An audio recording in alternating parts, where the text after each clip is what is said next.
Good morning and welcome to Winnipeg. Now, our deck tent should be dry. I think it's quite safe to spray the clear coat on. And earlier this morning I kind of got the feeling that, do I have enough clear coat? Well, this one's empty. Completely empty. Why did I put it back in there? Okay, this one looks like it's about, I'd say it's pretty much full. I know that one of these was the old one, and it was kind of, or did I throw that one out? The one that had the little white flakes in it, you know? Remember when we were doing, I think it was the hull and the Rodney, or was it the Hood? No, the Rodney. One side of the Rodney's hull's got these little, like seagull droppings on it or something. Okay, at least that's the story I'm using. I would have thought that I would have marked the one that was, well, maybe this was the one here. It says thinned, and there's nothing in it. So, okay, enough about nothing here. I've got another idea. Better than this, and definitely better than this. And it involves this. You'll see it probably in what I'm going to call take 3. And if it's better, I'm going to delete the first two probably. Yeah.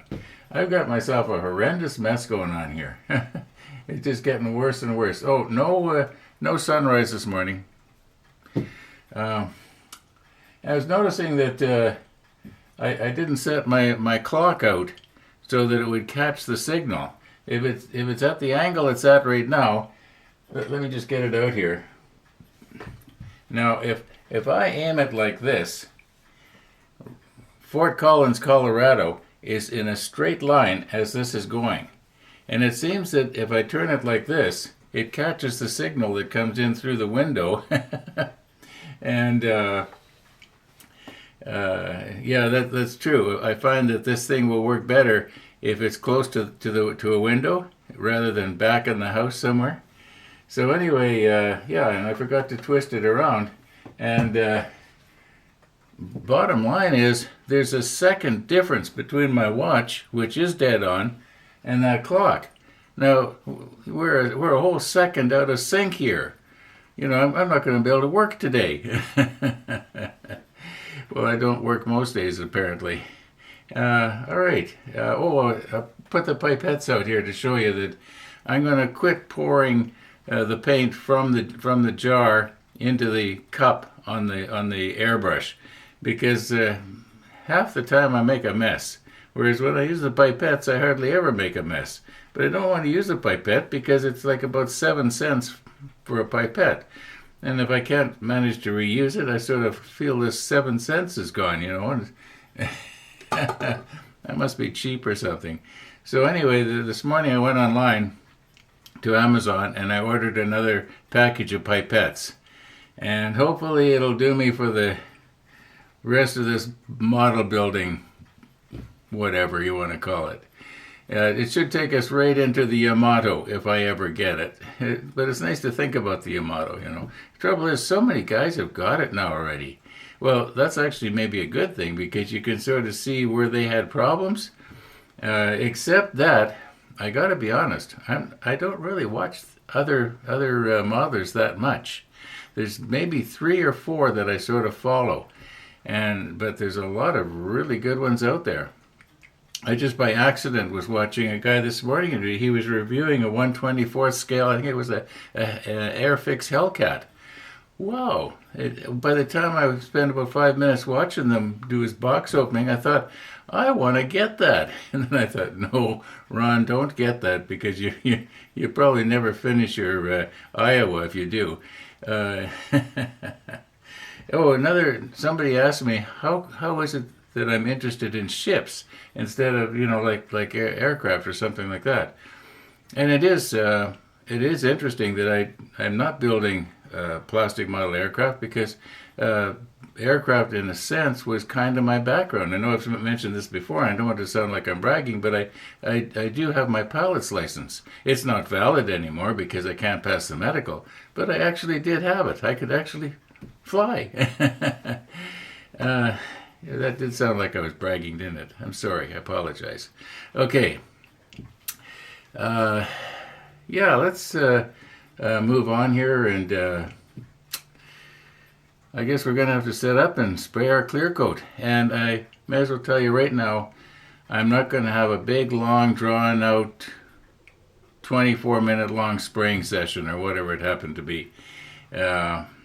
Because if spraying the clear is going to be exactly the same as the way I did the deck tan, so why bother? So okay, I've since checked these two here, and it appears that both of these are empty. I don't know why I kept them. Maybe I thought maybe I could use the jars later or something. So it is my hope that this one here is a brand new one. Like I mentioned, I didn't put a T on it for thinned or anything, so I'm assuming it's brand new. I could hardly get the cap off of it, so I don't know if that means anything or not. So we'll thin this down. I wish I would prefer not to thin down clear. I would sooner it was maybe a little thicker, so it sort of stayed on top instead of absorbed into the pigment of the other flat paint here. That's my thinking on this, but I could be wrong in that. Anyway, once again, let's just carry on. I thought I just mentioned that for some reason both of these were empty. I may as well throw them out. I think I've got enough of these. Now I have learned the hard way that when I'm doing stuff like this, and I've got the camera, well, maybe learning the hard way is sort of misleading, but I was going to say, when I've got the camera sitting by the edge of the table, it's a good idea to have it clamped down.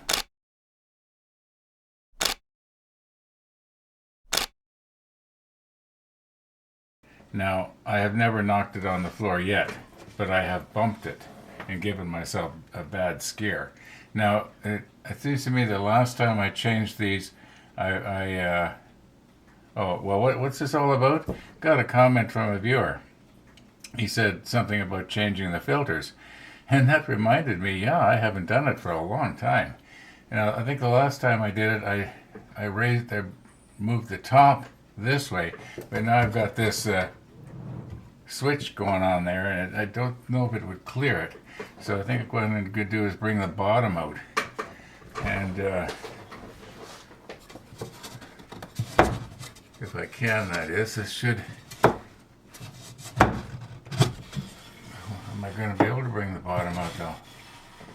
Well, this doesn't want to go up, it just wants to go down.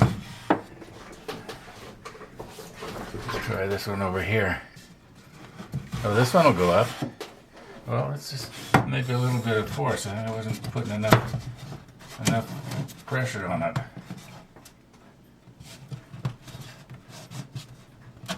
There we go.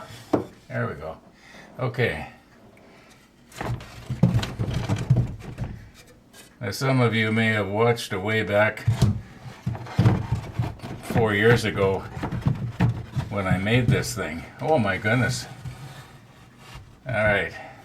I think it's time to change already. Oh. All right, let's take this out now. Are we going to be able to clear the camera? Just.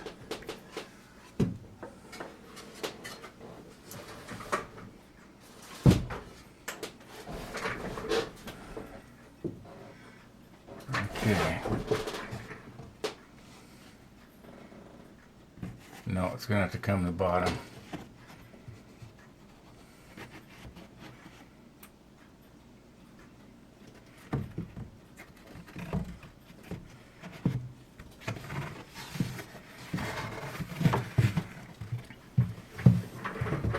Now, even the second one's pretty bad, but not as bad as this one is. Okay, this one we're going to throw out. Now we have a spacer.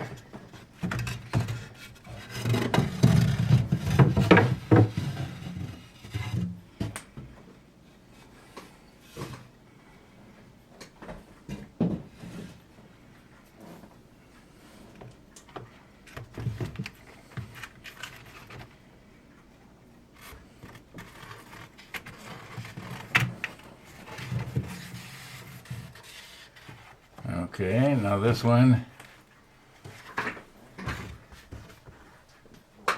I suppose by rights I should be changing them all at the same time, but that's not the way I do it. You know, this one way in the back here, this should be the last one.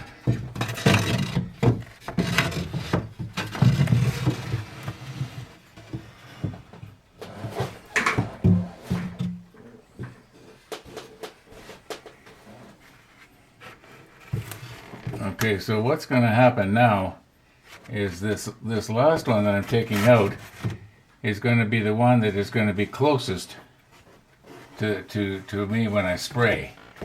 I know it looks pretty dark there.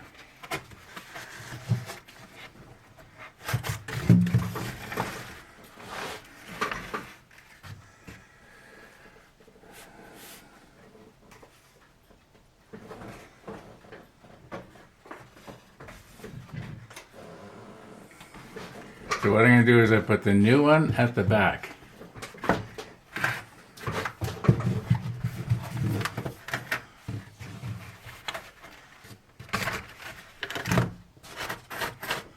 Okay. Now a spacer.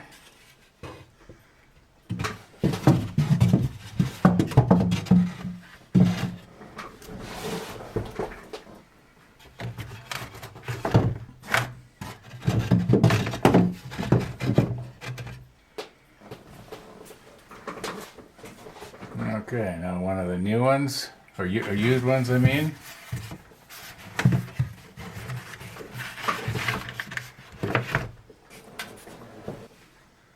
And a spacer.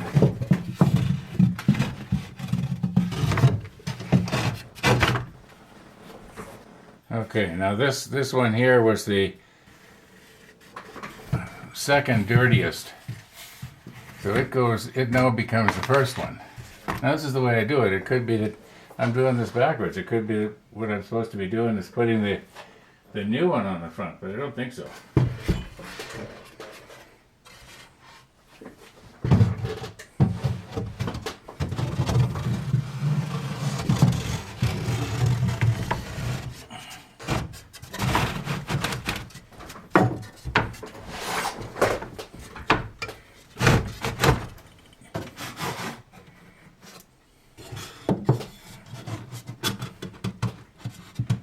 I think I'll just leave this one right here because it'll be easier to release it later. Okay, so I'm not going to get sucked into it or anything, but I think it makes a difference. All right, so oh my goodness, I'm going to have to vacuum here. Look at this. Hope I didn't get that on my clothes. Okay, as I mentioned earlier in today's episode, I'm not going to video spraying the clear on there. There's a couple of reasons for that. I've already done a whole lot of it yesterday, and also it's going to be very difficult to see where I put the clear on and where it isn't, because it's clear. And also I'm going to want to be getting it reflecting just right for me, so it's going to reflect from a light that's coming from over my shoulder, so to speak. And that way I can also see better where I need it and where I don't. So I don't want to have to worry about the camera. I'm just going to shut her off, and we'll take a look at these after we're done. There's no special way I do clear over any other paint other than I try to get it to reflect off of the surface back at me. So that's what I'm going to be doing. All right, we'll see you probably in about 20 minutes, I guess, maybe less. No, I'll probably be more because I'll probably want to clean up my airbrush right after I'm done. So we'll probably see you in about an hour. Okay, about 45 minutes has passed, I guess, and we're all cleaned up. Our TimberTech airbrush worked flawlessly again. No complaints. Worked really good. Now, I am noticing, however, that I've got the odd seagull dropping in certain places. I saw some over here too. Not near as bad as on the Rodney's sides of the Rodney, but maybe I'll just recompose and I'll show you. It's probably Well, it looks dry if you were to touch it. I'm not going to try and touch it because I don't want to accidentally get fingerprints on there just in case it's, wet underneath the skin that's on the top of the. I put it on fairly heavy. Maybe too heavy, but it does seem to be have shrunk wrapped around all the detail of the planking. I think that probably the panel line color is going to do really well on this particular clear coating job. Anyway, just let me recompose here and we'll slide them through like we did yesterday. And well, you're not going to really notice a whole lot of difference except for the seagull droppings. Okay, we'll start out with the smallest one again. And you can see we got some little droppings right here. And at first I thought, when I first saw them, I thought, oh, those look like I could just brush those off. But they're stuck on pretty good. And yeah, I'm just going to leave them. That's okay. Now, our medium-sized one here. You may not be able to see it, but there's a little white spot right there. Oh, and there's also one right here. And we got right here. And right here. Not bad though, not bad. Okay, now the largest one.